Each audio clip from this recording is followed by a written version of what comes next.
today's video, I want to share how to create a reel from your video. Paano tayo makakreate ng reel sa ating video? Creating a reel from our video is very easy without any editing. All you need to do is to upload your video and then you can create a reel from your video. To create a reel from our video, first we need to log in to our Facebook account.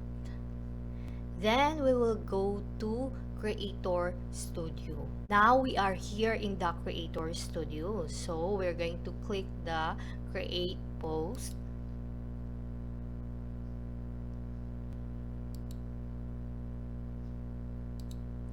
And then Add Video.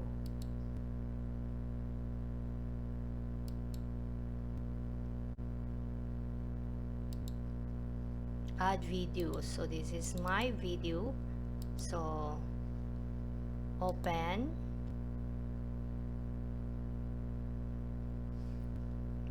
Then the video is uploading. So we have to wait for the video in order to be 100% uploaded.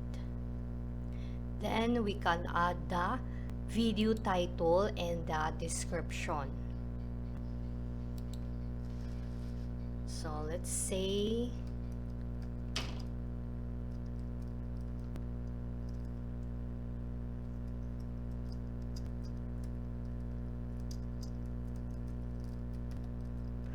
Pura Vida Beach Resort, and then we'll add here the description. Okay, see full video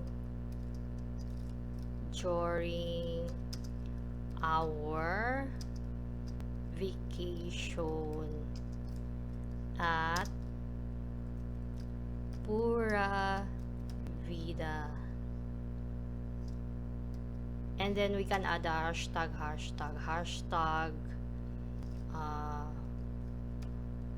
Pura Vida, hashtag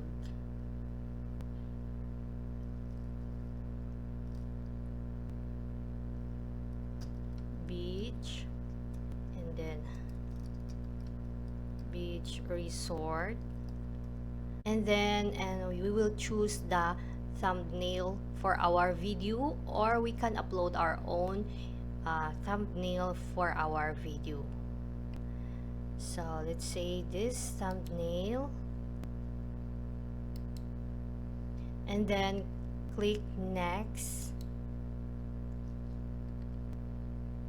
and then click next tayo, since this is all the settings and the monetization is already on.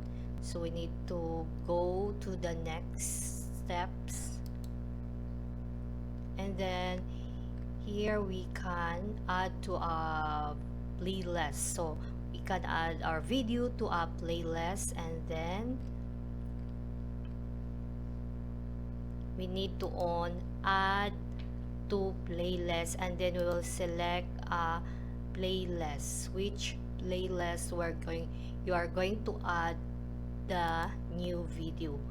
Then at the top, you can see here at the top, create a reel from your video.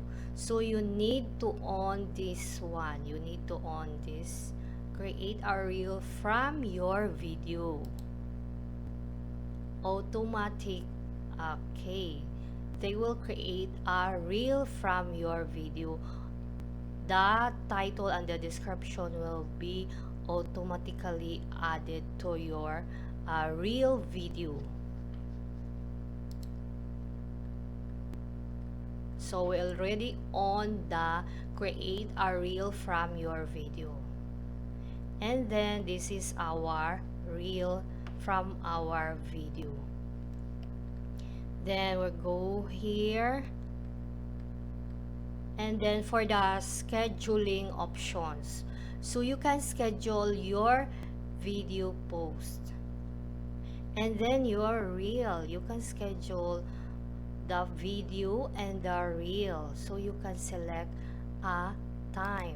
For the scheduling options, I want to clear na dapat mauna yung ating reel video compare sa ating video. So dapat mauna nating mai-release ang ating reel video kumpara sa ating video. Kasi nga yung ating reel video, kumbaga ito yung trailer ng ating full video. So dapat mauna siyang mai-release compared sa ating video. So yung video dapat is 3 minutes pataas kasi nga in the future kapag mamonetize na tayo, so malalagyan yan ng ads from the beginning and then sa gitna and then sa hulihan para at least kompleto yung ads na mailagay sa ating video. For the scheduling options for our reel and for our video. So dapat mauna yung ating reel video kasi nga ito yung silbing trailer ng ating full video na mai-upload. So today is August 13 and then we'll select a time 8 a.m. So dapat mauna yung ating reel 8 a.m. and then yung ating video August 13 and then 8:30 a.m. So 8:30 a.m. yung ating video post and then yung ating reel naman is August 13 today at 8 a.m.